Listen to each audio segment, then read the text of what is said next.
¿por qué los seres humanos sufren? ¿Por qué sufrimos? ¿Por qué especialmente sufren los inocentes? Porque un bebito adquiere una enfermedad terrible que no solamente lo pone en riesgo de muerte o lo lleva a la muerte, con el consecuente sufrimiento de quienes lo aman, de quienes le dieron a luz y lo criaron y tuvieron esperanzas de verlo crecer, de verlo desarrollarse en la vida, sino porque además el poco tiempo que tiene en la tierra es un tiempo de sufrimiento físico, ¿no? Y por supuesto que Jesucristo da una respuesta a este misterio, pero eso no significa que deje de ser misterioso, porque Dios nos ama, nosotros sabemos que Dios nos ama, y en consecuencia la pregunta de por qué permite esto amándonos, por qué permite que yo sufra así, o a veces sufrimientos que son mucho más intensos, los sufrimientos de las personas que nosotros amamos.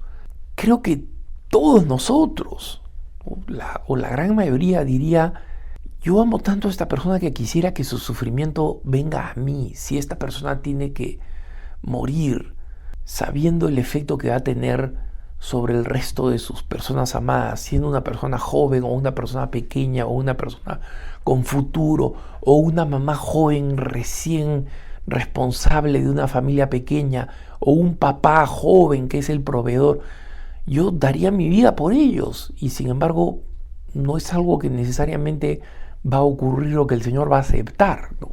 Y menciono esto porque el sufrimiento siempre va a ser un misterio. Y recuerden ustedes, en más de una ocasión he compartido con ustedes cómo precisamente el misterio del sufrimiento es la causa de tantas personas que no creen en Dios, que dicen, o sea, Dios, ¿por qué un Dios amoroso permite una cosa así? ¿Por qué? Esto simplemente no tiene sentido. Dios no tiene por qué hacer algo así. Si Dios es bueno y si Dios existe, ¿por qué el sufrimiento de los inocentes?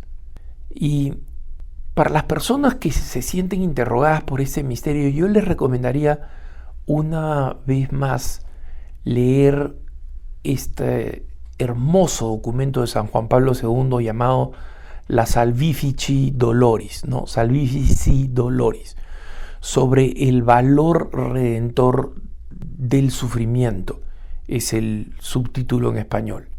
En este documento, San Juan Pablo II explica cómo el libro de Job, este libro que describe los sufrimientos espantosos de Job, es necesariamente un libro incompleto, que no se comprende bien en el Antiguo Testamento, y que sin Jesucristo no se podría comprender. Ustedes conocen la historia de Job.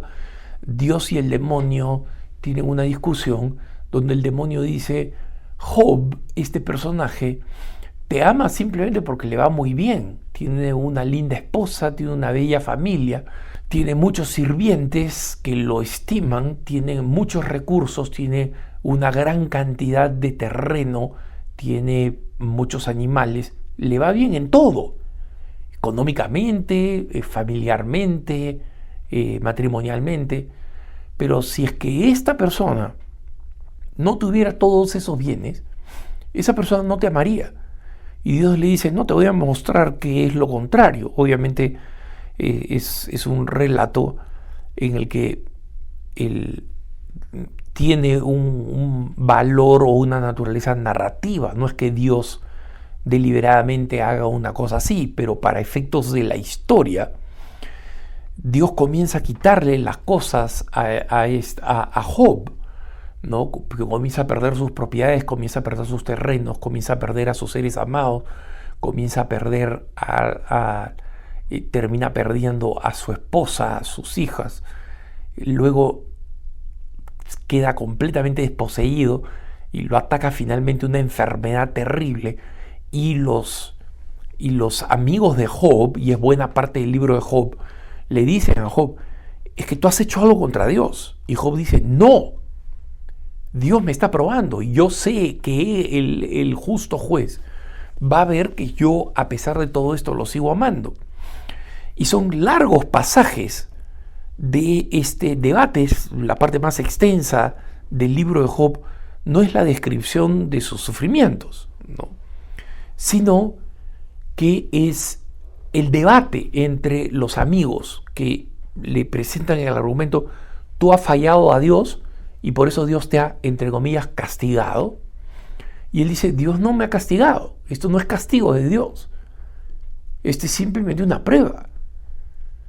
Y los argumentos de un lado y otro van en el libro hasta que finalmente Dios le llama la atención enérgicamente a los amigos de Job, los corrige, les dice: ustedes están mal, Job tiene la razón, y Dios restaura, digamos, el bienestar de Job, ¿no? Pero San Juan Pablo II explica: esas personas que amaban no resucitan. Él consigue una esposa, se sana, tiene otra vez tierras, pero ha pasado por un sufrimiento brutal. ¿Y cuál es el sentido de ese sufrimiento?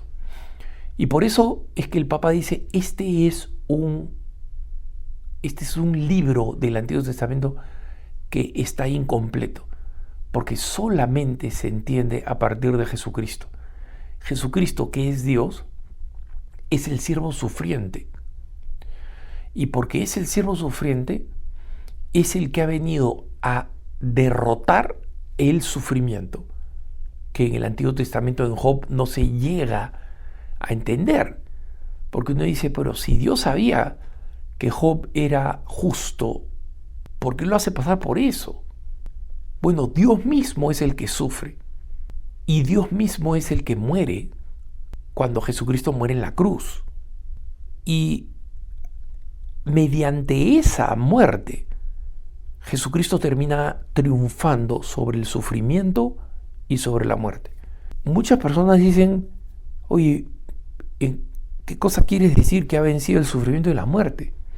Si todavía seguimos sufriendo y todavía seguimos muriendo los seres humanos. Es verdad, hermanos, pero les hago una pregunta.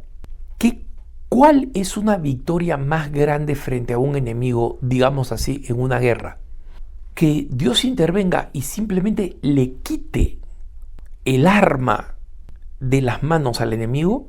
¿O una victoria más contundente es que le quite el arma y se la dé a quien Dios quiere defender? Y que en consecuencia esas personas a quien está defendiendo estén dotados ahora de un poder que no tenían. Y no solamente no tenían, era un poder que era usado contra ellos. Eso es lo que ha hecho Dios con el sufrimiento y con la muerte. El sufrimiento y la muerte siguen existiendo, pero ahora están en nuestras manos, hermano. ¿Cómo? Porque el sufrimiento es fuente del amor, es fuente de redención, es fuente de nuestra conversión, es fuente que prueba nuestra alma para que amemos más. Y la muerte es el tránsito al cielo. Antes, miren ustedes en los Salmos, en el Antiguo Testamento: no permitas que me muera. En el Antiguo Testamento vemos el terror a la muerte y la alabanza a la vida longeva, a la vida larga. En cambio, ¿cuántos mártires jóvenes o niños han dicho: prefiero dar la vida? Porque la muerte es un tránsito a la gloria. Entonces, esto solamente se entiende si nosotros tenemos fe. Sin fe, no lo entendemos. Y en consecuencia, va a ser imposible que nosotros con palabras, con argumentos puramente racionales, convenzamos a alguien que por su sufrimiento no logra entender el misterio de amor realizado por Jesucristo y en consecuencia dice: Dios no existe. O peor todavía, Dios es malo. Si existe, es malo.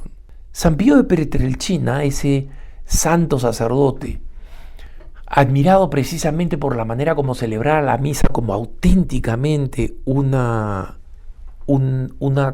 muerte, una pasión, un sufrimiento, una entrega profunda.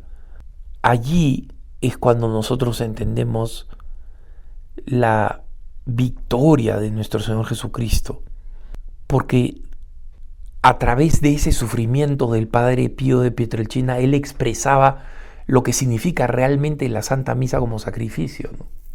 Pero él también entendía que podíamos confiar en Dios y pedirle el don de la sanación, no solamente espiritual, sino física.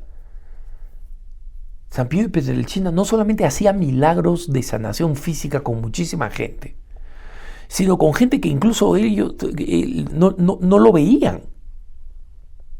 Nosotros conocemos muchísimas historias de la bilocación, es decir, de la capacidad de Padre Pío de Pietrelcina de aparecerse en otros lados, de aparecerse incluso en el cielo ante un avión de guerra norteamericano con soldados que estaban a punto de perder la vida, y vieron a este monje vestido con barba blanca que los salvaba, y que luego, años después, se enterarían que ese monje existía y estaba vivo, y se terminarían convirtiendo en el catolicismo.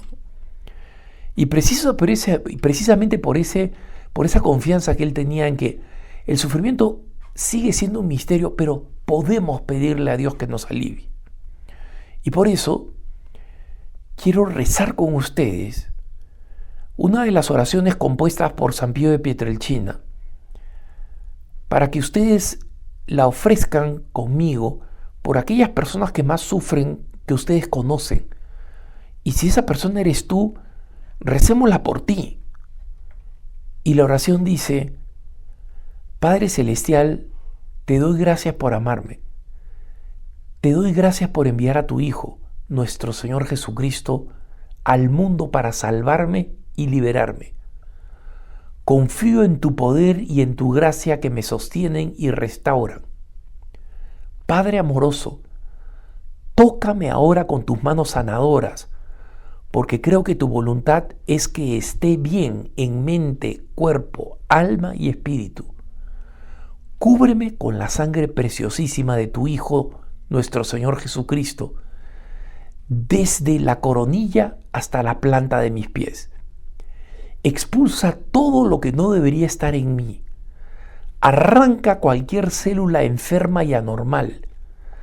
Abre cualquier arteria o vena bloqueada y reconstruye y repon cualquier área dañada.